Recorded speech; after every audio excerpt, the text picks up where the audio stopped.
अस्सलाम वालेकुम। मेरा नाम मोहम्मद ज़फ़र फ़याज़ है और आप देख रहे हैं फ़ैम टीवी। आज का हमारा सेगमेंट है, उसका नाम है आयरन फॉर द फ्यूचर। और आज के सेगमेंट में जो हमारे साथ जो मेहमान मौजूद हैं, अगर मैं कहूँ कि वो कराची के गायनेकोलॉजिस्ट में बड़े नामों में से एक हैं तो गलत नहीं होगा। तो मैं शुक्रिया के साथ मैं वेलकम करना चाहूँगा डॉक्टर प्रोफ़ेसर शबीनाज़ मसूद का, जो कि प्रोफ़ेसर भी हैं इसरा यूनिवर्सिटी मेन कैंपस की, और उनकी प्रैक्टिस भी मेडिकेयर हॉस्पिटल में। और उनके साथ आपका भी शुक्रिया, आप डॉक्टर सादिया रशीद जो कि प्रोफ़ेसर हैं, एसोसिएट प्रोफ़ेसर हैं, उनकी भी प्रैक्टिस मेडिकेयर हॉस्पिटल में। तो शुक्रिया आपका, आपने हमें टाइम दिया। मैं मैडम एक चीज़ जानना चाह रहा था, जिस तरीके से आजकल हमारी सोशल गैदरिंग्स बहुत ज़्यादा हो जा गई हैं, तो जितनी गैदरिंग्स होती हैं उतने सवालात जहन में आ जाते हैं। तो आयरन का बहुत ज़्यादा जो है वो स्कोप नज़र आ रहा है, मुझे सुनने में भी आता है, देखने में भी आता है टीवी के अंदर, आयरन की कमी हो गई है, ये मसला और है। तो आयरन, तो आप लोग भी अपनी प्रैक्टिस में आयरन प्रिस्क्राइब करते होंगे, तो कितना ज़रूरी है आयरन इंसान के लिए? सबसे पहले शुक्रिया हम दोनों को इस प्रोग्राम में इनवाइट करने का और बहुत अहम मौजू पे बात करने का।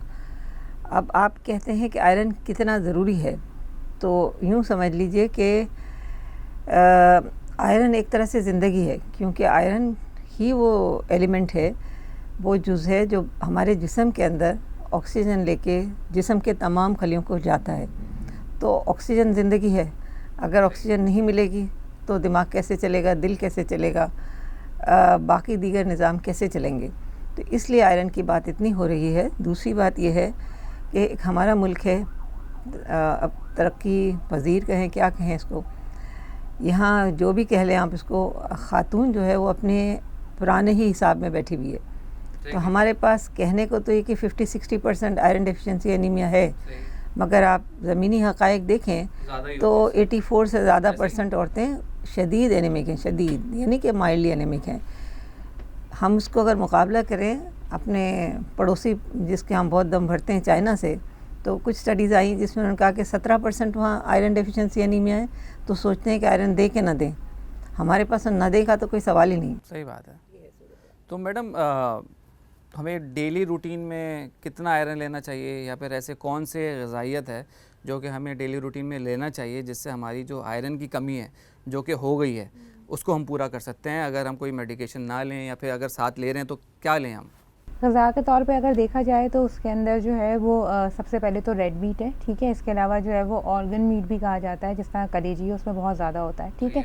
इसके अलावा फ्रूट्स होते हैं, लेकिन जिनमें ज़्यादा होता है कंपैरेटिवली वो चीज़ें जो हैं वो लेग्यूम्स हैं, ठीक है। इसके अलावा जो है वो फ्रूट्स के अंदर जो वाटरमेलन है, ठीक है, तरबूज या फिर सेब, ठीक है, आड़ू, आम, इन सब चीज़ों के अंदर जो है वो आयरन की जो है वो क्वांटिटी कंपैरेटिवली ज़्यादा होती है। और हरी सब्जियां भी शायद, जी हाँ, बिल्कुल बिल्कुल, इसमें अगर ऐड कर दें। अच्छा मैडम, मुझे एक चीज़ पूछनी थी, इसके साथ साथ जो है ना एनीमिया बहुत ज़्यादा, क्योंकि माशाल्लाह आपकी एक प्रैक्टिस है, आपकी भी एक प्रैक्टिस है, तो प्रेगनेंसी वाला फ़ेज़ बहुत ज़्यादा आप लोग फेस करते हैं।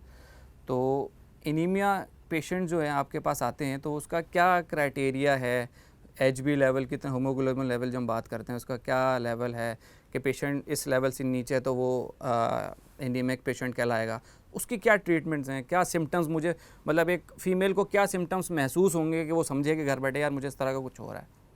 देखिए, बहुत सारे सवालात आपने एकदम से बम्बार्डमेंट कर दिए हैं, है ना। पहली बात तो ये है कि एनीमिया क्या है, ठीक है ना। तो एनीमिया के बहुत सारे टाइप्स हैं। जो हमारी ख़वातीन में सबसे कॉमन है वो आयरन डेफिशिएंसी एनीमिया है। उसकी वजह ज़ाहिर है कम ग़िज़ाइयत या नामुनासिब ग़िज़ाइयत, ये दो अहम मसले हैं। क्योंकि iron deficiency anaemia nutritional factors से, यानी जो खुराक की चीज़ें हैं उससे बहुत ज़्यादा है। और दूसरी बात यह है कि क्या खाएं तो ठीक हो आयरन डेफिशिएंसी एनीमिया, तो हम कहते हैं कि क्या ना खाएं तो ठीक हो जाए।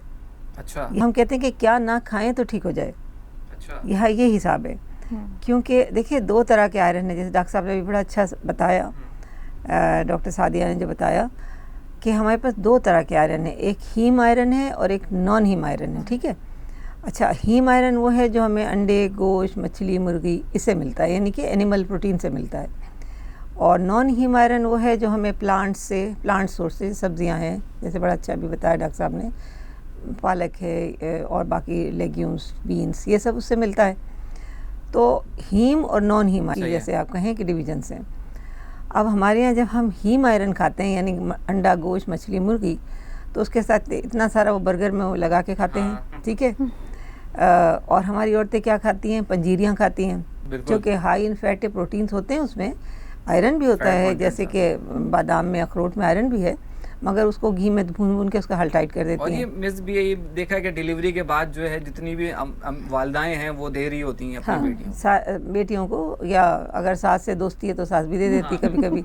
तो ये सूरत हाल है ना। तो हम वो ग़िज़ा खाते हैं जो कि ग़िज़ाइयत से अलग है। गोश्त खाते हैं तो इतना भून के खाते हैं कि उसमें पता नहीं क्या रह जाता है आखिरी में। फिर अब ये नॉन स्टिकिंग पैंस जो आ गए हैं, पहले वो लोहे के बर्तन होते थे, उससे भी कुछ आयरन जाता था, अब वो है नहीं सिलसिला। तो ये सारी चीज़ें यानी गैर मुनासिब ग़िज़ा खाने से ये सारी मुसीबतें आ गई हैं। एक तो ये है। दूसरा ये है कि हमारे यहाँ हैव और हैव नॉट्स का बहुत मसला है ना। अभी हमारे आया कि ग्लोबल हंगर इंडेक्स 99 नंबर पे पाकिस्तान आ गया, 131 शायद कंट्रीज से। और अगर जाओ किसी रेस्टोरेंट में तो जगह नहीं मिलती। सही बात है। तो ये हैव्स हो गए। और हैव नॉट में ये है कि वो बेचारे कचरे से निकाल के चीज़ें खा रहे होते हैं। औरत को आखिरी बचा हुआ जो खाना होता है, लास्ट ऑफ द लीस्ट, वो उसे मिलता है। तो कैसे आयरन डेफिशिएंसी को एड्रेस किया जाए? फिर एक के बाद दूसरा बच्चा मुस्तकिल जो है बॉडी पे ड्रेन चल रहा है मुख्तलिफ़ चीज़ों का, आयरन ही नहीं, कैल्शियम, आयरन और जो चीज़ें हैं उसका मुस्तकिल ड्रेन चल रहा है। एक बच्चा अंदर, एक बच्चा गोद में, 3 उसका दामन पकड़े हुए। आप देखते हैं अक्सर मोटर बाइक पे। सही बात है। फिर ग़िज़ाइयत कैसे पूरी होगी, कैसी बॉडी हील होगी? जी हाँ। तो ये सारा मसला है कि ये नहीं है कि आज अच्छा ख़वातीन कहती हैं जी हम ठीक कर लेंगे, डॉक्टर साहब आप इंजेक्शन ना लगाएं, गोलियां ना दें, हमें ड्रिपें ना लगाएं, हम ठीक कर लेंगे। कैसे ठीक कर लेंगे भाई? वो 3 कौन सा होता है लाल वाला, ABC जूस मिला लेंगे और पी लेंगे, सही हो जाएगा। अब इसका आप अगला सवाल पूछेंगे तो बताऊंगी कि ABC जूस में क्या मसला है। हाँ बिल्कुल बताएं, ताकि हमारी ऑडियंस जो है वो ज़रूर सुने कि क्या। देखिए ये नहीं है कि क्योंकि सॉरी मैं बात काट रहा हूँ क्योंकि ये बहुत ज़्यादा कॉमन है। क्योंकि आप डेफिनेटली अपनी प्रैक्टिस में देखती होंगी, हम भी देखते हैं कि कुछ हो ना हो हाथ में जूस ज़रूर होता है। तो उसका मैं ज़रूर चाहूँगा कि आप उसको हाईलाइट करें, ताकि ये जो मिथ्स हैं ना, आज हम चाहते हैं मिथ्स थोड़े ब्रेक हों, ताकि वो जो सुन रही है हमारी ऑडियंस वो इस चीज़ को देखे कि हम क्या पी रहे हैं और क्या खा रहे हैं। देखिए अब मसला ये है कि आयरन की एक मैक्सिमम एब्जॉर्प्शन है। जूस की बात भी अभी करते हैं हम। आयरन का एक मैक्सिमम टाइम है, एक मैक्सिमम लिमिट है, टाइम नहीं, टाइम भी है और लिमिट भी है कि कब कितना आयरन एब्जॉर्ब होगा। ठीक है, एक बेहतरीन ग़िज़ा अगर आपके पास है तो उसमें 14 मिलीग्राम के करीब आयरन होता है, बेहतरीन ग़िज़ा, जो कि आपको पता है कितने लोगों को मैसर है। बहुत मुश्किल है। बेहतरीन माने मुनासिब ग़िज़ा, बैलेंस डाइट, वो अगर आप खा रहे हैं तो 14 मिलीग्राम आयरन आपको उस ग़िज़ा से मिलेगा। उस 14 मिलीग्राम में से समझिए कि कुछ % जो है वो जज्ब होता है आयरन की, जो उसमें आयरन होता है।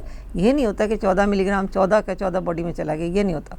उसका कुछ फ़ीसद हिस्सा बॉडी में जज्ब होता है। तो अब आप चाहे ABC जूस पी लें या XYZ जूस पी लें, आपका कोई काम नहीं बनने का। वो ठीक है, अच्छी बात है, मगर मेरा ये सवाल है कि आप जूस क्यों पीते हैं?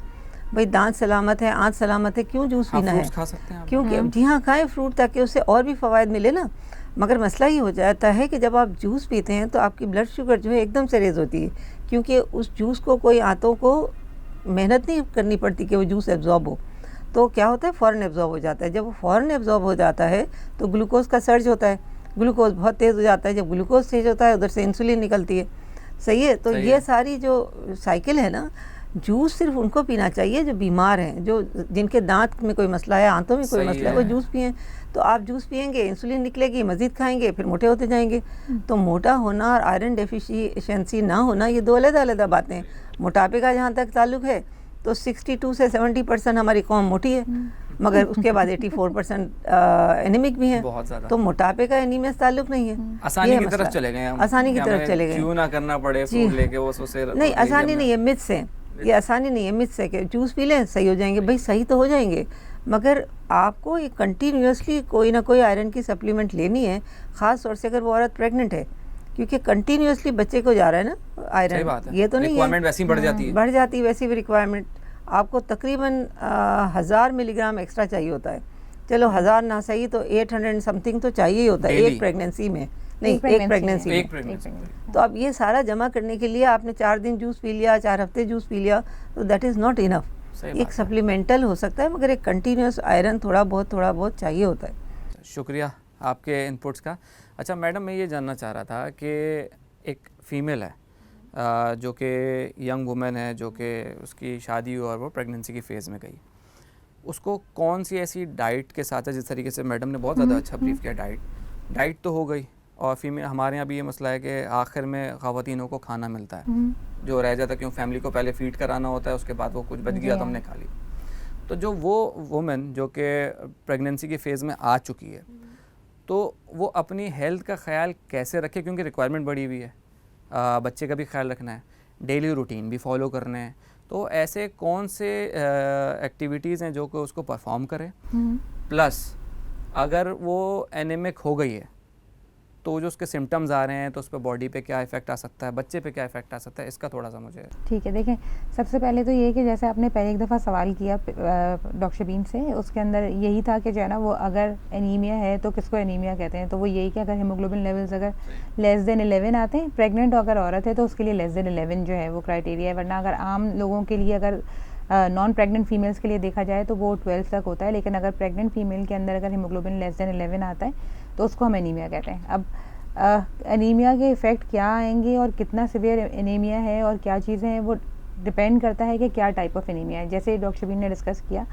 कि जो है सबसे कॉमनेस्ट जो है वो आयरन डेफिशिएंसी एनीमिया, और हमारे लिए चैलेंजिंग वही चीज़ है जिसको हम आसानी से ट्रीट कर सकते हैं अगर तो दवा मरीज़ जिसको दी जाती है अगर वो उसको सही तरीके से ले ले। दूसरी तरीके का एक और होता है जिसके अंदर जो है वो जिसको थैलेसीमिया कहा जाता है, वो चेन की म्यूटेशंस होती हैं, उनके लिए टेस्ट अलग होते हैं और उनको जो है वो अलग तरीके से ट्रीट किया जाता है। ठीक है, पेशेंट्स के ऊपर आयरन डेफिशिएंसी का अगर इफ़ेक्ट होता है तो पेशेंट पे क्या हो रहा है और बच्चे पे क्या हो रहा है उसको अगर हम अलग अलग कर लें तो ज़्यादा बेहतर तरीके से समझ आ सकेगा। अगर तो कोई बहुत सिवियरली एनीमिक है तो उसके अंदर मिसकैरेजेस के चांसेस ज़्यादा होते हैं, वक्त से पहले डिलीवरी के चांसेस ज़्यादा हो सकते हैं, जिसको प्रीटर्म डिलीवरी कहा जाता है। बच्चे के ऊपर जो इफ़ेक्ट होते हैं उनके अंदर ये हो सकता है कि बच्चे के अंदर ग्रोथ की कमी आ सकती है। ठीक है, खुदा ना खास्ता बहुत सिवियर एनीमिया हो तो उसके अंदर जो है वो बच्चे का पेट में फौत भी हो सकता है। ठीक है, इसके अलावा जब पेशेंट यूजुअली जो जिन सिम्टम्स के साथ हमारे साथ प्रेजेंट करती है ना, वो चीज़ें फ़र्क होती हैं कि कुछ लोग वो ज़्यादातर जो है ना वो मिमिक कर रही होती हैं नॉर्मल प्रेगनेंसी वाली सिम्टम्स की तरह से ही, कि आमतौर पे जो प्रेग्नेंट औरतें होती हैं उनको दिल की धड़कन महसूस होती है, एनीमिया के अंदर भी दिल की धड़कन तेज़ महसूस हो सकती है। ठीक है, इसी तरह से उनको सांस खींच लेने की ज़रूरत पड़ सकती है, एनीमिया में भी ये चीज़ें हो सकती हैं। तो बहुत सारी दफ़ा ऐसा होता है कि तशख़ीस थोड़ी लेट हो जाती है अगर मुमकिन तौर पर टेस्ट ना हुए हों या फिर जो है वो पेशेंट ने किसी को दिखाया ना हो। ठीक है, ऐसे कौन से तो टेस्ट हैं जो पेशेंट? बहुत सारे ब्लड टेस्ट हैं, ये रूटीन, हम जब रूटीन एंटीनेटल स्क्रीनिंग कराते हैं और पेशेंट अगर किसी भी डॉक्टर के पास जाती है, सबसे पहले कंप्लीट ब्लड काउंट लिख के दिया जाता है और उसमें हीमोग्लोबिन लेवल्स हो जाते हैं।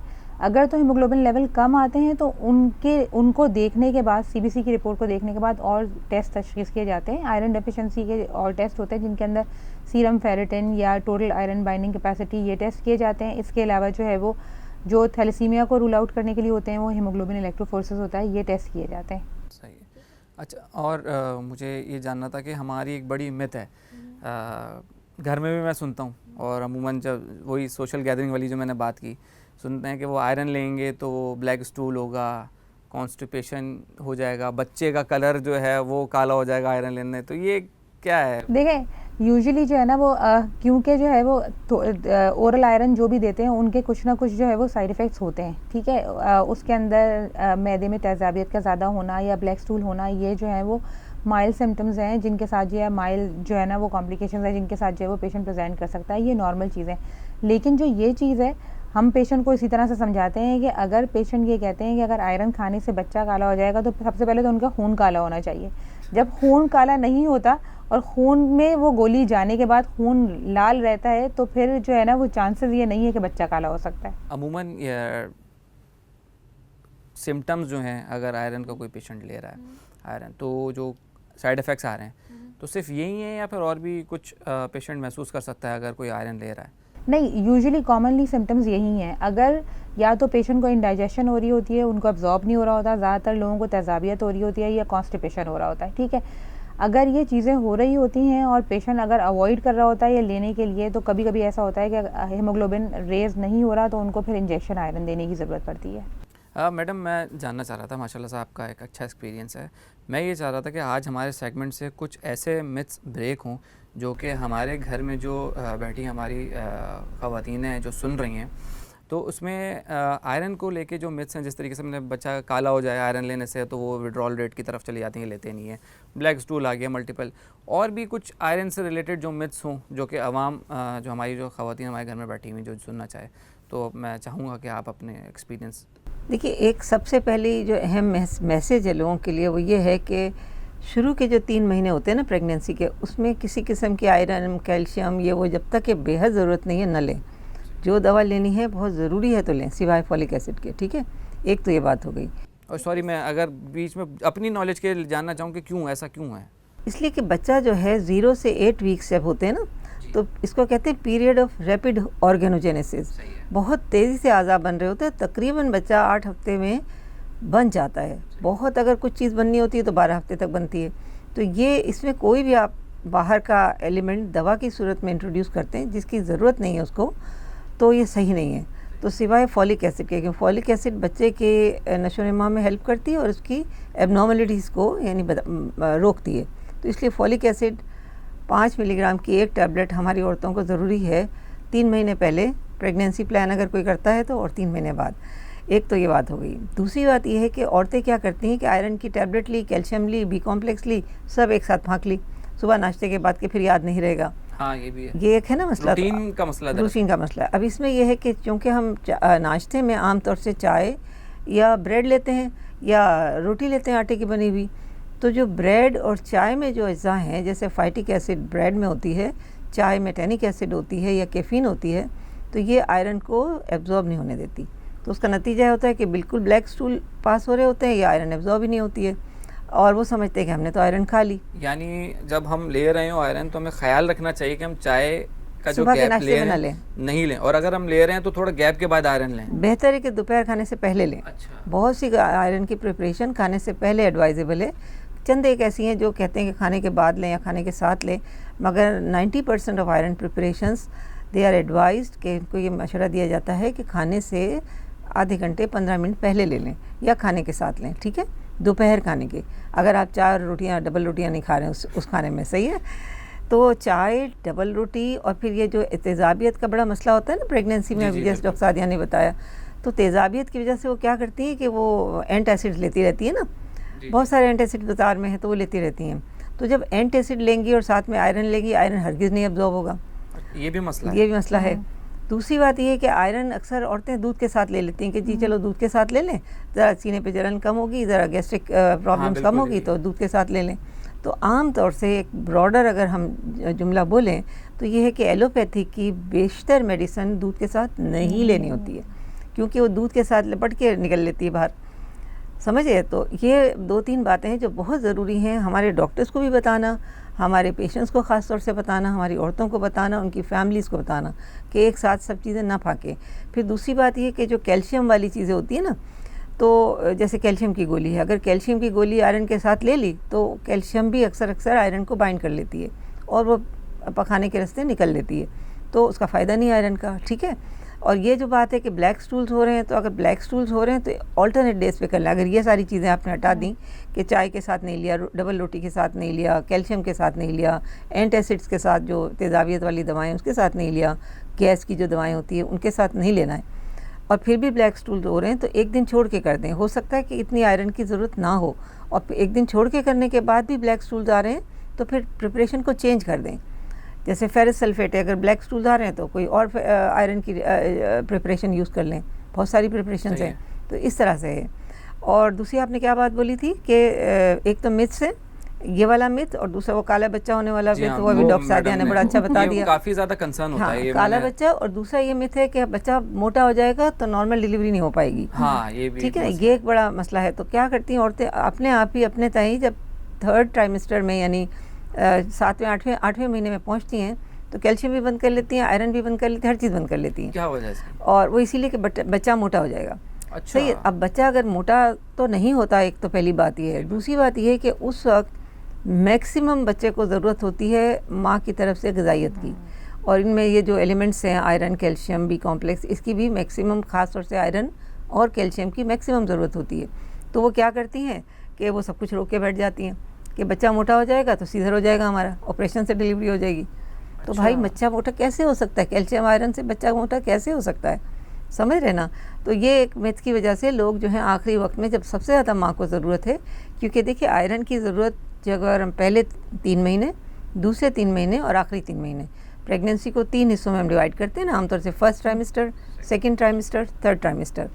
फर्स्ट ट्राइमेस्टर में आयरन की ज़रूरत जो होती है, मैंने कहा कि लेना भी नहीं चाहिए, और ज़रूरत 0.8% होती है, 0.8 मिलीग्राम्स के इतनी करीब तकरीबन। और जब सेकेंड और थर्ड ट्राइमेस्टर आता है तो 3 से लेके 8 मिलीग्राम तक आयरन की, या 9 मिलीग्राम तक के आयरन की रिक्वायरमेंट बढ़ जाती है।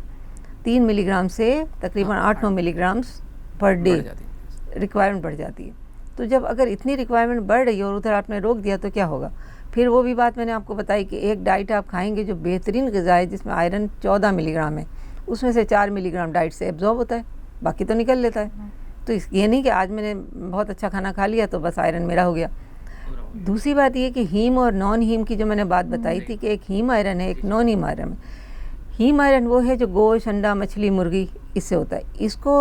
इसको कोई मीडियम की ज़रूरत नहीं है, यानी इसको विटामिन सी की ज़रूरत नहीं कि एब्जॉर्ब हो, लीमू की ज़रूरत नहीं कि एब्जॉर्ब हो, ये हो जाएगा एब्जॉर्ब, अगर कोई ख़ास आंतों में मसला नहीं है, ठीक है। अगर नॉन हीम आयरन होगा, जैसे प्लांट प्रोटीन्स हैं, क्या कहते हैं, पालक है, ये गोलियां हैं, टैबलेट्स हैं, और ये क्या कहते हैं, बीन्स हैं, इन सब चीज़ों को एक मीडियम चाहिए कि वो एब्जॉर्ब हो जाएं, जिस्म में जज्ब हो जाएं। तो इसलिए हम कहते हैं कि भाई ऑरेंज जूस के साथ ले लो आयरन, ऑरेंज जूस के साथ ले सकते हैं तो एब्जॉर्प्शन बेहतर हो जाती है उसकी। बाज़ आयरन में विटामिन सी भी डला होता है।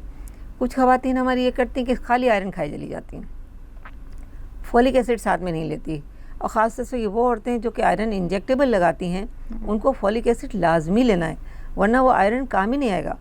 तो आप देखिए एक हफ्ते बाद करा के देखें रेटिकुलोसाइट काउंट, तो वो वैसे ही पड़ा होगा 0.1 के उसमें हिसाब में, वो इसलिए कि उन्होंने फॉलिक एसिड साथ में ली नहीं। और पेशेंट शिकायत करता है कि कोई फ़ायदा नहीं हो रहा, क्योंकि जो रेड सेल है, जो लाल खलिया, उसको बनने में आयरन के साथ फॉलिक एसिड ज़रूरी चाहिए। फॉलिक एसिड नहीं होगा आयरन का, आप कितना भी देते कोई फ़ायदा नहीं है।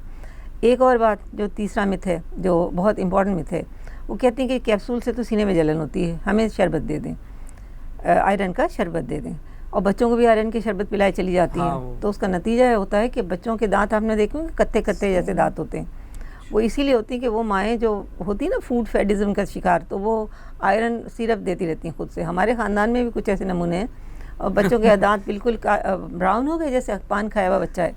भाई क्या वो पता नहीं क्यों हो रहा है, मतलब अब हमें बता रही पता नहीं क्यों हो रहा है, तो आयरन की सिरप दे दे के होता है। तो जो अगर प्रेग्नेंट औरत भी आयरन का सिरप लेती, कोई हर्ज नहीं, उसमें ले सकती है वो, मगर वो गिलास में आयरन को, सिरप को पानी में करें और स्ट्रॉ से पी लें, तो दांत वो कतई से नहीं हो जाएंगे। हाँ, दांत उसके सही रहते हैं। फिर अगर यूँ सिरप पिएंगी और दांत को लगेगा वो सिरप, तो दांत मतलब वो जो स्टेन हो जाते हैं दांत, वो हो जाते हैं, यानी पीले हो जाएंगे, ब्राउनिश हो जाएंगे। तो ये ना हो, क्योंकि तकरीबन 6 महीना तो लेना है ना आयरन।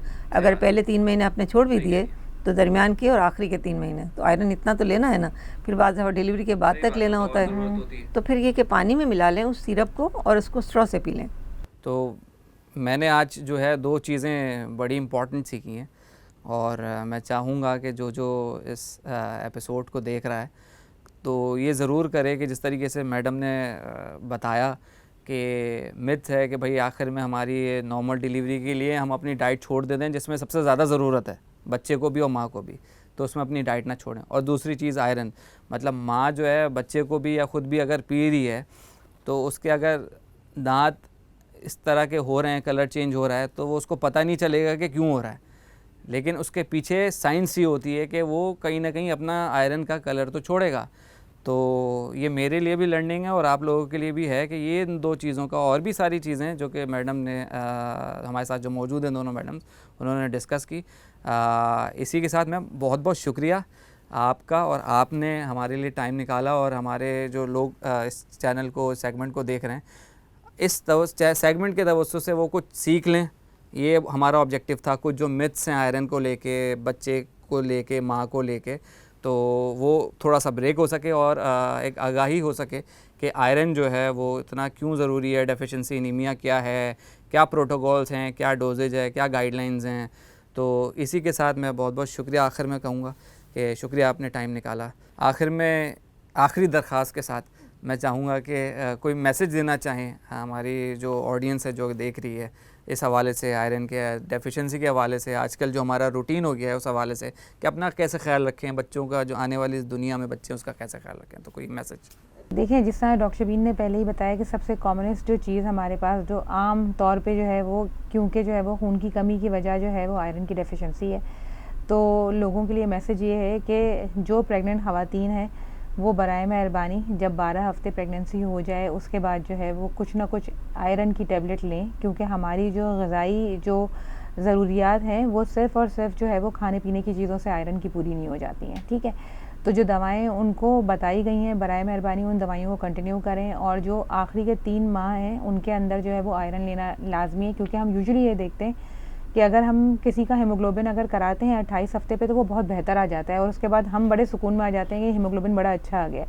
लेकिन जब हम उसके बाद जब 36 वीक्स के ऊपर या बिल्कुल डिलीवरी से पहले कराते हैं तो वो हीमोग्लोबिन एकदम ड्रॉप हुआ होता है, क्योंकि जिस तरह से ये वही वजह है कि वो नॉर्मल डिलीवरी हो तो डाइट छोड़ देते हैं। आखिरी 3 महीने के अंदर जो है वो लोग यूजुअली छोड़ देते हैं, तो वो कंटिन्यू करें। ठीक है, और क्योंकि सबको ये पता है कि सेहतमंद माँ है तो सेहतमंद औलाद है। ठीक है, तो अगर इसको पूरा करना है तो जो सबसे कॉमनेस्ट चीज़ पाकिस्तान के अंदर जो प्रेगनेंसी के साथ एसोसिएटेड है वो खून की कमी ही है, तो उसको इसी तरह से पूरा किया जा सकता है कि दवाइयाँ जो तशख़ीस की गई हैं, प्रिस्क्राइब की गई हैं, उन सारी दवाइयों को कंटिन्यू किया जाए। शुक्रिया मैडम, आप कुछ हम आखिर में मैं एक आखिरी मैसेज ये दूंगी कि आयरन डेफिशिएंसी हो या आयरन का इंटेक हो, मर्द औरत दोनों के लिए ज़रूरी है।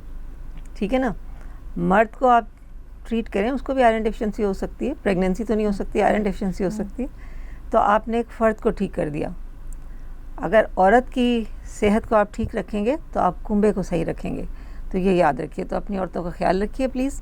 और अगर कुछ नहीं होता, बहुत इस वक्त महंगाई है, तो 2 अंडे अगर वो औरत खा ले तो उसको आयरन डेफिशिएंसी नहीं होगी। एक दिन में अगर 2 अंडे किसी भी फॉर्म में वो खा ले, अगर उसकी गुंजाइश होती है, तो अपने फ़र्द का तो ज़रूर ख्याल रखें, मगर कुंबे का ख्याल उससे ज़्यादा ज़रूरी है। शुक्रिया, बहुत बहुत शुक्रिया। ये जो आखिर में जो अल्फाज हैं मैडम ने कहे हैं कि अगर हम कुंबा फैमिली जो है उसको सही कर लेते हैं तो हमारा जो सेगमेंट का नाम है आयरन फॉर द फ्यूचर, तो हमारा फ्यूचर और बेहतर हो जाएगा।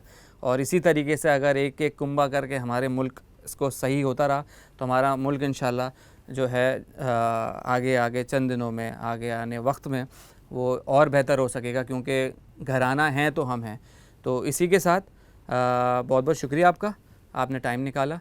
बहुत बहुत शुक्रिया आपका, आपने। और इससे बिल्कुल मैं चाहूँगा कि जो जो सुन रहा है वो उन सारी चीज़ों को सीखे और उसको अमल करे, अपनी डेली रूटीन को सेट करे। शुक्रिया। इसी उम्मीद के साथ कि इंशाल्लाह अगले सेगमेंट में और हम नए चेहरों के साथ आपके सामने हाज़िर होंगे। बहुत बहुत शुक्रिया। अल्लाह हाफ़िज़।